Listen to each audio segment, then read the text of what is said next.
Hey everyone, Jared here from Gearhead Grind. Gonna do just a quick video for you on replacing the valve springs on an LS motor. In my case, it's gonna be a LQ9 6-liter motor that I'm gonna be putting in this 72 truck. I looked around for a few videos out there and saw some really long ones, so just gonna get to the point here and jump into it and show you how I'm doing it and whether or not I would recommend certain tools. All right, let's get into it. All right, so starting off, there's of course you want to pull the valve cover and then pull where the rockers mount as well and the rocker arms. And what I'm going to do is go with these double coil spring or double valve springs from Summit Racing.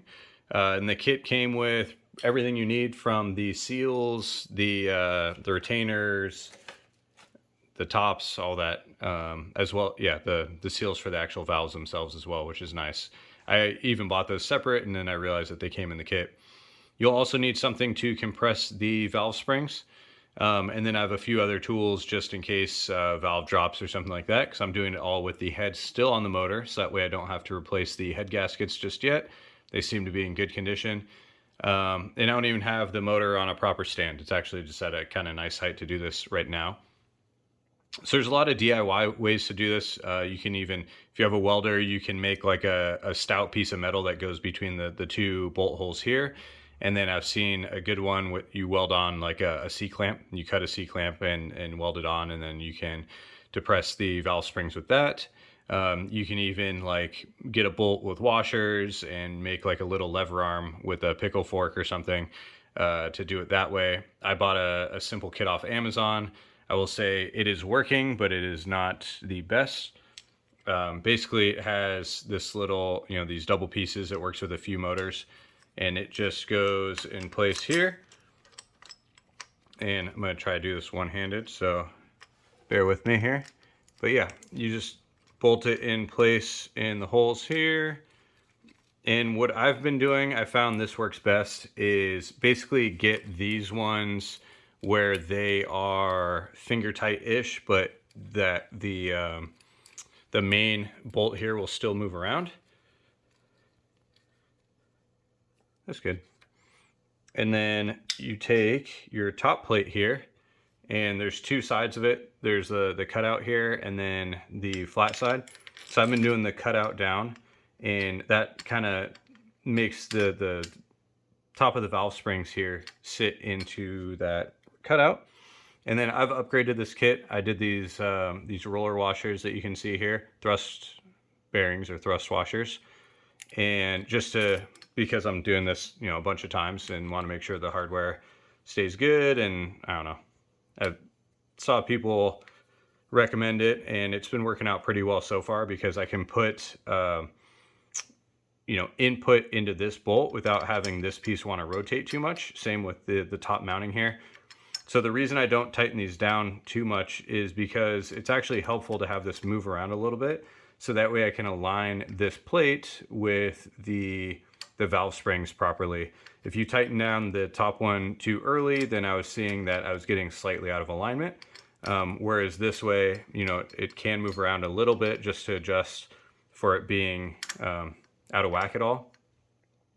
I will say this one from Amazon that I ordered, I didn't have high hopes, but it did bend already and stuff, so I kind of bent it back. I actually overbent it too, and now it kind of captures the top of the valve spring a little bit better. But what I've got is an impact. I was doing it by hand too, or with a 3/8 driver, like not this type of driver, but a 3/8. I can't think of what it's called, ratchet right now, an electric ratchet. And that was working pretty well, but the impact's been working pretty sweet. So basically just getting this started, making sure that these guys are properly aligned here. And then, pardon the noise, but you just drive those down. It's going to bottom out on your mount there that says top on it. And then what I've noticed that works really well is I'll basically take a drift and a hammer, and I'll just hit the top of not the actual little retainers, but the hat itself. And I'll just hammer that a few times, and what's going to happen is the retainers and the valves will kind of pop up. They'll work their way up, and then you can just grab them with either a pair of needle nose or a magnet and lift them up. And then I've been using little magnets that have been really helpful to just grab the retainers once that's done. So I can't do this with multiple hands, or I'm just holding my phone right now. But basically I'm just gonna put this on the side, hit it a few times. These guys are gonna break free, and then we'll go from there. All right, so as I mentioned, I just tapped these guys and they broke free. So now you can see they are loose in there. So what I need to do is just grab a pair of needle nose or something. I was using magnets before, but since this is right here, we may not have enough purchase on there. Should just be able to lift the valve a little bit to get them off. And if not, you actually don't need to pull the heads. You can just reach in here and pop that up with your finger. And then similarly from the intake side, my finger's not that long, but if you have a long pair of needle nose or something, you can reach in here and just kind of grab onto that valve and pop it up. You actually don't even need any pliers. You can just use like a long screwdriver or something. Let's see if it'll focus in there. There it is. You can see the valve in there. So actually I can just grab that and lift it up a little bit. So that way these retainers popped up, and then I can just snag these guys and get them out of there. And I've been putting everything together over on the side here just to keep track so I don't lose anything. Grab those little guys. All right, and now we're good to take the pressure off.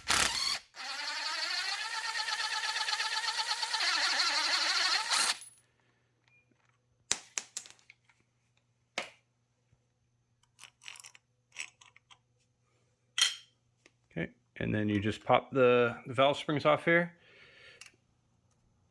And then I actually have a tool. You don't need this specific one, but it works really well. I've had this in my toolbox for years and I hardly ever use it. But this guy goes down and you can actually just grab onto the valve seals and pop these off as well. Like that. And these ones are nice. They're actually holding pretty solid in here. If they do drop, same thing like I said before, you can go in through the bottom and make sure they stay up. So what I've been doing is when I put on the new valve seals, I'll hold them and then, kind of drop the seal on and get it set in place. But first I'm actually gonna push them down a little bit and then clean this off, and then I'll put on the new seals. All right, so I'd actually chosen a pretty good one to film because these valves aren't gonna drop anymore, because the motor, the way it is, this piston is at the top of its travel.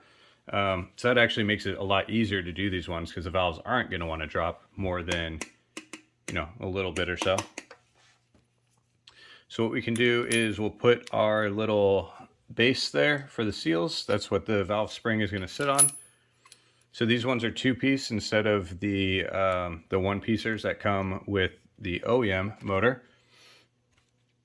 And then you don't need a driver for this, but I do have one, so I'm gonna use it. Once again, I just picked this up from Amazon. It is Brian Tooley Racing designed seal driver. So basically it just fits and it holds the seal in there and has a hole for the valve stem to go through. So I just put that on. Do apply a little bit of oil to the seal as well, and then it'll just tap in place and you'll hear the pitch change once that seal fully seats. You can just go through and do the other side.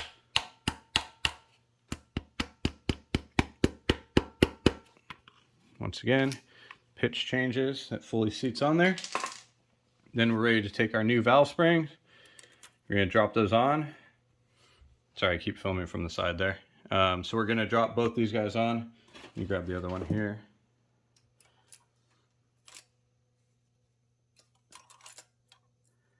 And then our new hats. So you'll see they've got 2 sides. The flatter side you want to go up. And then what we're gonna do is we're gonna take our compressor and get it more or less lined up here. And I'm gonna put on my thrust washers that aren't super necessary, but they're gonna go on. All right, and this is gonna be hard to do with one hand, so I'm gonna pause the film again and then go from there. But I'm gonna impact this down slowly and then make sure that the valves are aligned in there. So you want each respective one to be as aligned in the holes as possible, because if you get them perfectly aligned, then you can just drop the keepers on and they will fall into place. So let me do that real quick using my other hand, and then we'll go from there. All right, so we got those down. It did take a couple tries to make sure I got these fully aligned. They're pretty close. They're not perfect, but they're good enough to work with. So then we're going to take our little keepers here, and there's always a fatter side and a slimmer side because of course they're tapered. So what you're going to do is basically, it's going to be way easier with two hands. But you want to get these guys in place. So you need two keepers on there, of course, just the way they came off. And make sure to put the tapered side down. But you're going to get these started, and I'm going to mess around with it once I have both hands free. But basically you hold them in place, and then what I've found easier for me is once they're in place, I use my little drift here to tap the end of the valve spring down to seat the keepers. And then that way you're not trying to keep them in place while you're undoing the pressure from this guy. So I'm going to do that real quick. I'm going to get them both on each side. I do one side at a time. And yeah, basically, like I said, just knock the valve down a little bit to help seat them. And then I hold them in place as I release tension from it. Yep, so that was super easy once I had two hands. But basically, I just tap both of these down into place to hold them. And then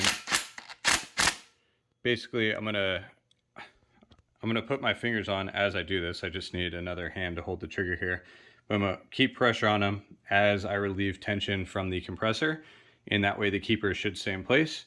Also, just in case you mess up or something, make sure to either wear eye protection or I've been covering them a decent amount to try to make sure they don't fling off.